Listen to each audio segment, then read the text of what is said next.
నామానికి మహిమ కలుగునుగాక. బైబిల్ గ్రంథమున వారు హెబ్రీయులకు రాసిన పత్రిక 2వ అధ్యాయం 18వ వచనం చదువుకుందాం. తాను శోధింపబడి శ్రమ పొందెను గనుక శోధింపబడు వారికి సహాయము చేయగలవాడై ఉన్నాడు. తాను శోధింపబడి శ్రమ నొందెను గనుక శోధింపబడు వారికి సహాయము చేయగలవాడై ఉన్నాడు. ఎవరి గురించి ఇక్కడ మాట్లాడుతున్నారు? ఎవరు శోధింపబడ్డారు? ఎవరికి ఆయన సహాయము చేస్తాడు అనగా యేసుక్రీస్తు ప్రభువు. ఆయన ఈ లోకంలో ఉన్నప్పుడు మానవ రూపిగా ఆయన మన మధ్యలోకి వచ్చాడు. ఆయన మరి మన మధ్యలో మానవునిగా ఆయన ఉన్నాడు. పరమును వీడి భూలోకానికి ఆయన వచ్చాడు. పాపపు లోకములో ఆయన ఎంత మాత్రమును పాపమునకు చోటివ్వకుండా అనేకమైన సందర్భాలలో ఆయన శోధింపబడినప్పటికీ కూడా ఆ శోధనను జయించేవాడిగా అతను ఉన్నాడు. అందుకే వాక్యం సెలవిస్తుంది. మరి హెబ్రీయులకు రాసిన పత్రిక 2:18 స్పష్టంగా తాను శోధింపబడి శ్రమ పొందెను. తాను శోధింపబడ్డాడు, శ్రమను పొందాడు. ఆయనకు శోధన ఏ రీతిగా ఉంటుందో తెలుసు. శోధనను ఏ రీతిగా ఎదుర్కోవాలో ఆయనకు తెలుసు. శోధన ఎవరు తెస్తారో ఆయనకు తెలుసు. అన్నీ తెలిసిన దేవుడు ఈ ఉదయకాలమున నిన్ను నన్ను ధైర్యపరచడానికి ఆయన మనకు సహాయం చేస్తూ ఉంటున్నాడు. నా ప్రియమైన దేవుని బిడ్డలారా, యేసుక్రీస్తు ప్రభువు కూడా అపవాది చేత శోధింపబడినట్టుగా బైబిల్ గ్రంథంలో మనం చూస్తాం. మత్తయి సువార్త 4వ అధ్యాయంలో ఆయన అరణ్యమునకు కొనిపోబడ్డాడు. 40 దినములు ఉపవాసం ఉన్నాడు. ఆయన ఆకలి కొనినప్పుడు శోధకుడు అనగా అపవాది సాతానుడు ఆయన వద్దకు వచ్చి, నీవు దేవుని కుమారుడవైతే ఈ రాళ్లను రొట్టెలగునట్లు ఆజ్ఞాపించమని ఆయనతో చెప్పాడు. నా ప్రియమైన దేవుని బిడ్డలారా, మానవులందరికీ కూడా సహజంగా శోధన కలుగుతుంది. యేసుక్రీస్తు ప్రభు మానవ రూపంలో ఉన్నాడు కాబట్టి సాతానుడు అతన్ని శోధిస్తూ అతని శారీరకమైన అవసరతల మీద శోధించాడు. మొట్టమొదటిగా ఏమన్నాడంటే, నువ్వు ఆకలి కొన్నావు కాబట్టి మరి ఈ రాళ్లను రొట్టెలుగా చేసుకొని తినమని ఆయనను శోధించాడు.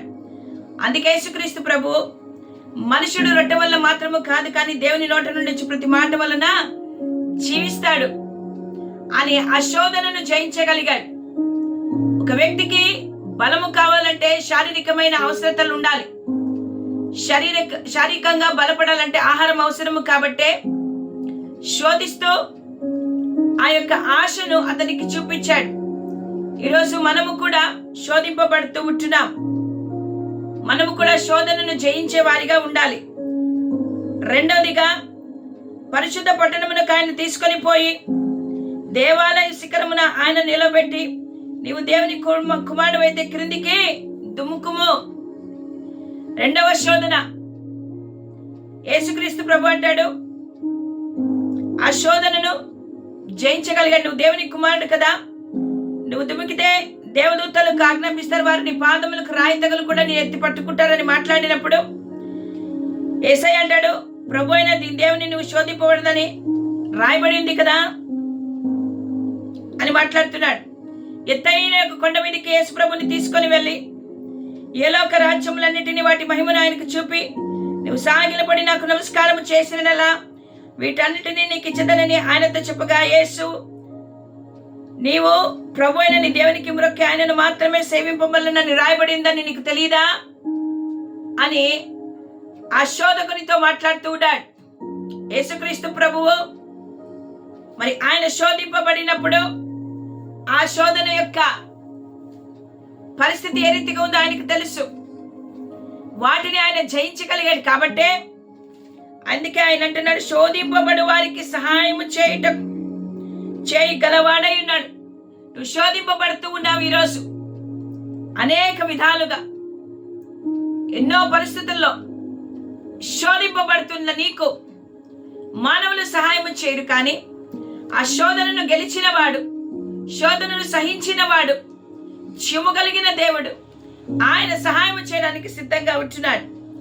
నా ప్రియమైన దేవుని బిడ్డలారా, శోధనను జయించే వారిగా మనం ఉండాలి. మనకు సహాయం చేసేది జీవము కలిగిన దేవుడే. కాబట్టి శోధకుడిని మనము జయించగలుగుతాం. ఈరోజు నీవు శోధకుడిని జయించలేకపోతున్నావంటే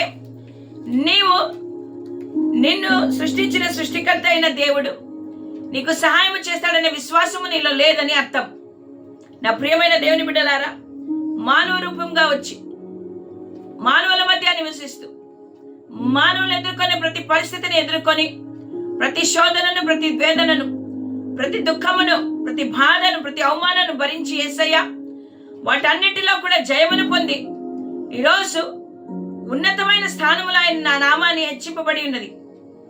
ఆయన నమ్మిన మనమందరము కూడా విశ్వాసము కలిగిన వారమై యేసయ్య నాకు తోడై ఉన్నాడు, ఎన్ని శోధనలు వచ్చినా, ఎన్ని పరిస్థితులు ఎదురైనా వాటినన్నిటినీ జయించే కృప దేవుడు మనకు అనుగ్రహిస్తాడు. బైబిల్ గ్రంథంలో కూడా అనేకమైన మంది వ్యక్తులు శోధనలు జయించారు. యేసుక్రీస్తు ప్రభు ఒక్కడే కాదు, కానీ బైబిల్లో మరి యోసేపు శోధింపబడ్డాడు. ఒకసారి కాదు, కానీ మాటి మాటికి శోధింపబడ్డాడు పాపం చేయడానికి. యోసేపు ఆ పాపము దగ్గర నుంచి పారిపోయాడు, ఆ శోధనని జయించగలిగాడు. ఈరోజు నీవు నేను కూడా శోధనను ఎదిరించే వారిగా ఉండాలి. నా ప్రియమైన దేవుని బిడ్డలారా, యోబు శోధింపబడ్డాడు, అనేక రకాలుగా టెస్ట్ చేయబడ్డాడు, పరిశోధింపబడ్డాడు, సమస్తాన్ని కోల్పోయాడు. కానీ యోబు శోధనను జయించాడు. ఈరోజు నేను నువ్వు కూడా శోధింపబడుతూ ఉన్నాం.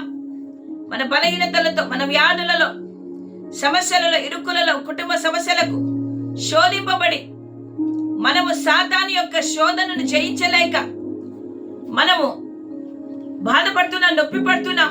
ఏ రీతిగా మనం బయటికి రావాలో మనకు తెలియదు. నా ప్రియమైన దేవుని బిడ్డలారా, పాపము మనల్ని శోధిస్తుంది, ఆకర్షిస్తుంది.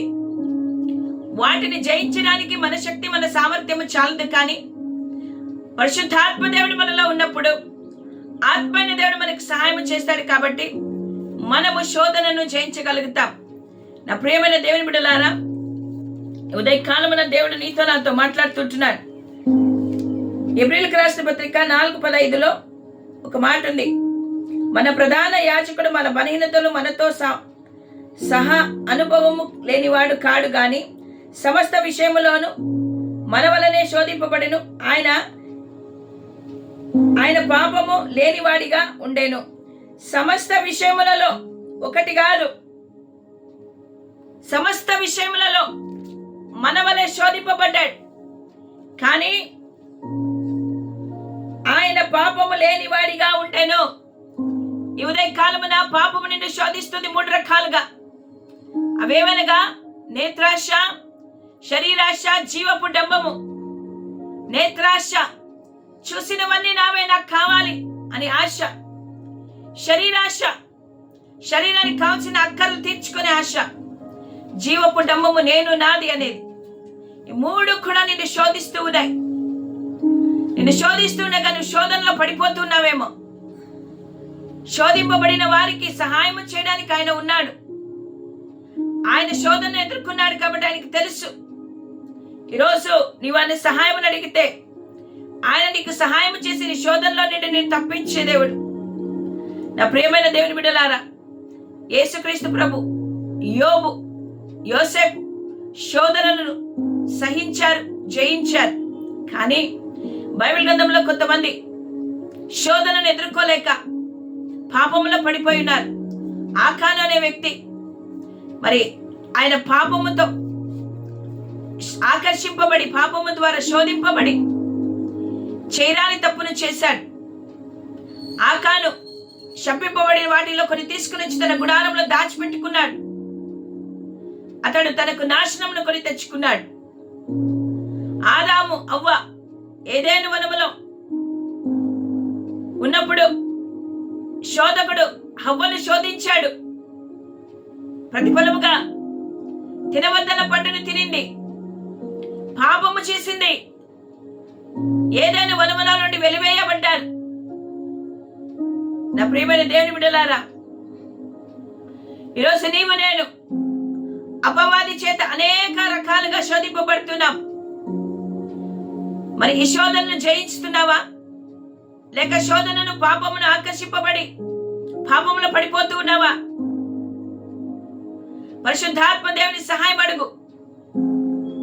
నీలో ఉన్న దేవుడు గొప్పవాడు. నిన్ను రక్షించిన దేవుడు గొప్పవాడు.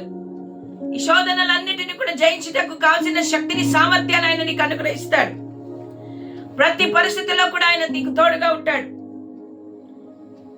మనల్ని ప్రతి విషయంలో మనకు సహాయం చేయడానికి సిద్ధంగా ఉంటున్నాడు. దేవుని అడుగుదామా, దేవా నీ కృప ద్వారా నైనా మమ్మల్ని రక్షించావు. నీ కృప ద్వారా, నీ కుమారి రక్తము ద్వారా మాకు విమోచన కలిగిందయ్యా. నీవు పరిశుద్ధుడు, మేము పరిశుద్ధులుగా ఉండటకు మాకు సహాయం చేయి. మీ మార్గములను నడవడానికి, నీ కృపను పొందుకోవడానికి, నైనా నీ స్వారూప్యంలో మేము మారడానికి, నైనా ఇదిగో ప్రభువా, నీలాగా మేము కూడా ప్రతి శోధనను సహించి జయించే కృపను మాకు అనుగ్రహించండి. విధేయత కలిగిన జీవితం ముందుకు వెళ్ళడానికి సహాయం చేయి ప్రభువా. ఇదిగో మమ్మలను బలపరచువాడువు నీవే, మా జీవితాలను మార్చగలిగిన దేవుడువు నీవే. మాకు సహాయం చేయి అని ఎప్పుడైతే నువ్వు ఆయన అడుగుతావో ఖచ్చితంగా ఆయన నీ పట్ల కార్యమును చేస్తాడు. ఉదయకాలమున నువ్వు పాపము చేత శోధింపబడుతున్నావా? త్రాగుడు, జూదము, వ్యభిచారము, అబద్ధము, నేను అనే అహము, నాది అనేది నేత్రాశ, శరీర కోరికలు తీర్చుకోవడానికి పాపము చేస్తున్నావా? శోధింపబడుతున్నావా? అయితే ఇదో యేసయ్య నీతోనే మాట్లాడుతుంటున్నాడు. నువ్వు శోధనను సహిస్తున్నావు కదా, ఇదిగో నేను నిన్ను శోధన నుండి నిన్ను తప్పించడానికి నీకు సహాయం చేయగలవాడనై నేనున్నాను. నేను నీకు సహాయం చేస్తానంటున్నాడు. మరి ఆయన సహాయం చేస్తానంటే నువ్వు ఆయన దగ్గరికి వెళ్ళాలి కదా. ఆయన దగ్గరికి వెళితే ఆయన నీకు మార్గము చూపిస్తాడు, నీకు సహాయం చేసి ఆ శోధన నుండి నేను తప్పించి నీకు జయ జీవితమును దేవుడు ఇవ్వబోతుంటున్నాడు. కాబట్టి ఉదయకాలమున ప్రియ సహోదరుడ, సహోదరి, దేవుని బిడ్డ, వాక్యం వింటున్న మీ అందరూ కూడా శోధన వస్తే శోధన జయించే కృపను దేవుడు ఇస్తాడు. ఆయన వైపు చూడండి, పరిస్థితుల వైపు చూడొద్దండి, మనుషుల వైపు చూడొద్దండి, అక్కర్ల వైపు చూడొద్దండి. కానీ జీవగలిగిన దేవుని వైపు చూస్తే ఖచ్చితంగా నీకు, నాకు, ప్రతి ఒక్కరికి ఆయన సహాయం చేసే దేవుడు అయితున్నాడు. హల్లెలూయా. దేవుడు ఈ మాటలు మన వినికిడిలో దీవించును గాక. ఆమేన్. ప్రార్థన చేసుకుందాం. పరిశుద్ధ ప్రేమ కలిగిన దేవానికి స్తోత్రాలు. నైనా మీరు శోధింపబడి శోధనను జయించారు కాబట్టే ఆ శోధన ఏ రీతిగా ఉంటుందో, ఆ పరిస్థితి ఏ రీతిగా ఉంటుందో తెలుసు కాబట్టే శోధింపబడుతున్న మాకు సహాయం చేసి మమ్మల్ని నడిపించి విడిపించగలిగిన దేవుడై ఉన్నారని మేము నమ్ముతూ ఉంటున్నాం. దేవా, శోధింపబడ్డారు కానీ మీలో పాపము లేదు, పాపము మీరు చేయలేదు.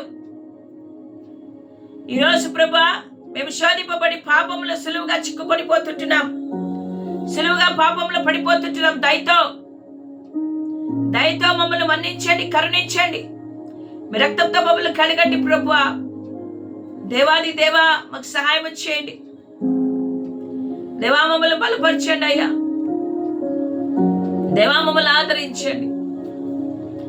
మాకు సహాయం నీవే. యోబు వలె, యోసేపు వలె ప్రతి శోధనను మేము సహించి జయించే కృపను మాకు దయచేయమని పరిశుద్ధాత్మ దేవుడా మీ కార్యమును వాళ్ళు నెరవేర్చమని మాకు తోడుగా నడిపించమని యేసు నామములో అడుగుతుంటున్నాము తండ్రి. ఆమేన్. హల్లెలూయా.